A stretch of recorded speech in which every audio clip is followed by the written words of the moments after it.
Hi, it's Nicole. In April, I read Poor Things by Alastair Gray from the 1990s, Mariana by Dickens from 1940s, the Canterbury Tales by Chaucer from the 14th century, and Richard II by Shakespeare from the 16th century. I made two videos about Richard II this month. The first about the fall, the theatricality, and the poetry of Richard II. The second about what makes a king, Richard and Bolingbroke, which is a better king. Overall, I enjoyed it way more than I expected. I was intimidated by Shakespeare's history plays, but so far I enjoyed both Richard III and Richard II. I won't say more about this one here. If you are interested, I would love to invite you to watch the two dedicated videos and hear your opinions. Mariana by Dickens. I mentioned this in my Persephone collection video. It was first published in 1940. It's an autobiographical novel about a girl's childhood and growing up in the 1920s and 30s in London, mostly in London. It's a hot water bottle comfort read. I thoroughly enjoyed it. But I imagine by the end of the year, when I do my year-end review and awards, I will not be able to remember very much what the story is about. But only that I enjoyed it enormously while I was in the middle of it. I'd be glad to be proved wrong, and yes, it's quite exotic to read about the life story of a certain sort of girl at a certain time in a certain place, like it says in the introduction. But for me, the story is quite ordinary. The beauty is in the writing itself. In chapter 1, our protagonist Mary is alone at home in a dark, stormy night in the middle of nowhere because she has escaped for a long weekend of solitude from the crowd who try to cheer her up but tire her out while her husband is fighting the Second World War. There's a fire, an oil lamp, a cup of coffee, and a dog called Bingo. I love that detail. She wants to call home to find out if there's a letter from her husband, but finds that the storm has brought the lines down. She sits back and turns on the radio as usual and hears the news that her husband's ship struck a mine and sunk. Mary stretched out her hand again and switched it off, the radio, and when the words ceased, there was nothing to show that they had ever been uttered. She was still sitting in the yellow spotlight of the table lamp, with the half-empty coffee cup balanced on the arm of her chair. The fire was still leaping, orange and yellow, with little spurts of flame hissing out of corners of the coal. Bingo was still lying with his legs in a galloping position, his head screwed sideways, and one ear standing straight upwards. The blue and white clock was still ticking. Nothing had changed, yet nothing was the same. In a lull in the storm, there was a hush on the air, as if the room were waiting, holding its breath, to see how Mary would take it. While she sat there, with the chill of realization creeping over her, she kept saying to herself, with less and less conviction, "It isn't true. It isn't true." She can't phone anyone from home, she can't walk to the village in the storm, she has to wait till the morning. The chapter ends with this. "Come on, Bingo." She tipped the basket and spilled out the little can, sleepily resentful. "Come on, you can sleep on my bed tonight." When she had filled her hot bottle and cleaned her teeth and brushed her hair, just like ordinary nights, she turned out the light and crept in between the clean-smelling sheets, feeling very small. She lay on her back under the low ceiling, with the warm weight of the dog on her feet, staring into the darkness with wide-open eyes, fighting the thought that she had been forcing away ever since the apologetic voice on the wireless had shattered her security. The thought that perhaps never again, never again. She could not let herself think of that, not of the future. The past, the certain past, was the thing to hold on to. It was safer to look back than forward. While she lay and waited, watching the vague, agitated shape of the curtain at the mercy of the half-open window, hearing the wind and rain and the barking of a foolish dog across the marsh. She thought of the things that had gone, the years that had led up to this evening, the crisis of her life. All the trivial, momentous, exciting, everyday things that had gone to make the girl who lay in the linen-scented darkness, waiting to hear whether her husband were alive or dead. So that's what she does, thinking about the past, the years that lead up to this evening, all the everyday things that make her who she is. And chapter 2 goes right back to the beginning of her childhood, and the book tells the story about her family, her schools, her falling in love, until the last chapter, when we are back with her in the house again. It's the morning and she has to go to the village and face reality. It's excellent. I loved it very much. Next one, Poor Things by Alastair Gray.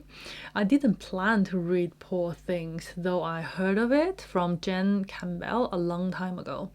So many booktubers talk about so many books, but this one left an impression. Maybe it's the book cover. Now the film Poor Things came out this year and has been all over the place. It brought the novel back to my attention again. The film has clearly brought the novel back to the attention of the booksellers too. When I went to buy the book, most of the copies on display now had Emma Stone on the cover design, but I wanted the old design. I was glad I was in time to get a copy. The deciding factor to read it was that my husband and I went on a short holiday in Glasgow in Scotland. I searched for a novel that's set in Glasgow to read on holiday, and it popped up in my search results. So I thought, right, this is the time to read it. Unplanned reading is often a bit of a hit or miss, but I'm happy to report I'm very glad to have read this. It's very different to a normal novel for many reasons. Firstly, when I took it off the shelf in Waterstones and flipped through it, it immediately says you are looking at an unusual novel. There are a lot of illustrations, portraits of people, drawings of different body parts usually found in medical books, maps and photos of historical places and events. The font in big chunks of the book is in italics. And what is this? Next, let's look at the title page of this novel. The novel is called Episodes of the Early Life of Archibald McCandless MD, Scottish Public Health Officer, edited by Alastair Gray. Right from the title page, Gray starts to play with the readers. He says he only edited this. Well, obviously he's the author and creator of every word in this book. The story itself continues to blur the line between fiction and reality. The introduction talks about how a local historian, Michael Donnelly, discovers a book on a rubbish heap, which is interesting enough that Donnelly and Gray decide to publish it. Michael Donnelly is likely to be fictional, and the author has entered himself into his fictional world. The book is made up of the introduction with this striking line that in the final week of February 1881 at 18 Park Circus, Glasgow, a surgical genius used human remains to create a 25-year-old woman. Then the memoir of McCandless about the said woman. At the end of the memoir, a letter from McCandless' wife commenting on the life of the said woman. The identity of who, by the end of the introduction, has dawned on me that she is the said woman herself. It's wild. Then there are notes from the editors. As we get into McCandless' memoir itself, we see quite quickly that this is a new Frankenstein story. The first paragraph of the introduction states it plainly: a surgical genius used human remains to create a 25-year-old woman. This creature, apart from the fact that she's a woman, has a very different life experience compared to Victor Frankenstein's creature. In the first part of the book, she mostly wreaks havoc in several men's lives, and the story is quite funny. But the story gets much deeper and more surprising, and I won't spoil it. By the end of the book, you are presented with two accounts of a person's life, and you have to make up your own mind about which is true, which is fact and which is fiction, and which would you rather believe. I know which one I'd rather believe, and it surprises me. It's a wonderful work demonstrating the power of words and the genius of the author. Obviously, I enjoy this one very much. Obviously, I couldn't miss this chance, so while we were in Glasgow, we went to find the home of Bella Baxter 18 Park Circus, and here it is. I wonder if the people who live or work there know why people suddenly turn up to see the place. I'm sure I'm not the only one. The Canterbury Tales by Geoffrey Chaucer. This is one of the key titles I planned to conquer this year. I heard so much about it. Honestly, I was pleasantly surprised and relieved about how friendly this book is. I was so relieved. I was almost underwhelmed. I expected this to be hard going, but rewarding and inspiring, like a Shakespeare's play, basically. But it's not like Shakespeare. It reads like a very normal short story collection. So if you are intimidated like I was, there is no reason to be at all. One of the reasons I was underwhelmed, I suspect, is because I read the 1951 translation by Neville Coggill. I confess, one of you left me a very passionate comment pleading with me not to read the modern translation. I'm so sorry. I couldn't take your advice. It was such an intimidating mountain to climb. I worried that I would never even leave my front door if the mountain is in Middle English. But now I know how high the mountain is, and it's a manageable height. I promise I will read it again in Middle English. At this point, I'm just very glad I made it to the end of the book.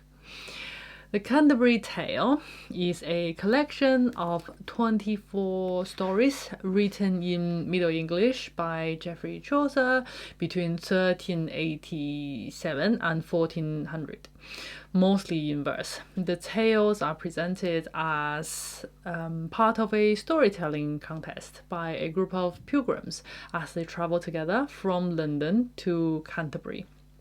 We are introduced to a big group of people in the general prologue, which is like an introduction to the whole book.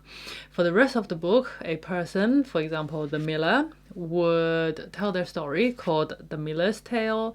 Some of the tales are preceded by a prologue, like the Reeves prologue. Between two tales, there are usually some comments from the host and conversations between the group. And that's the structure of the Canterbury Tales. Just to give you a flavor of the various tales, they are on many subjects. Tortured nobleman pursuing love, a young wife cheating on her ancient husband and humiliating a local clergyman, a virtuous woman's unfortunate life story and her reliance on and deliverance from God, the murder of a Christian child and the grief of his mother, a cock and his hens debating about the meaning of dreams, featuring Daniel and Joseph and all sorts, three greedy men meeting a poor old man who is deaf, a knight of King Arthur on a quest to find out what is the thing that women most desire, a marquis cruelly testing his faithful wife, another young wife cheating on her ancient husband on a tree this time, Sir Gawain bestowing magical gifts. That story is interrupted by the host. I really want to know what happens in the end, but we would never find out. The stories are great fun to read, but then what? Another reason I was underwhelmed, I suspect, is I am not appreciating it properly, like how I didn't with Shakespeare. I have many questions, like what have I missed? Why is it such an important and famous piece of work? Surely not only because it's old and written in the common tongue of the people at the time. What's the significance of Chaucer's pairing of the storytellers and the tales they tell? Are there themes that link the stories up, or are they really just random stories that Chaucer makes up? If you know, please leave me a comment. A few ideas for reading in May. Lord Byron died 200 years ago this month on 19th of April 1824. Listeners of The Rest is History like me have devoured episodes on him in the last couple of weeks. Inspired by Tom Holland's enthusiasm, I might read some of Byron's works in May. Reading Poor Things also makes me want to reread Frankenstein, so we can do a bit of a Byron Shelley month, maybe. But I haven't decided. What do you think? Anything you recommend me to have a look? That's all for today. Thank you for watching. I'll see you in my next one.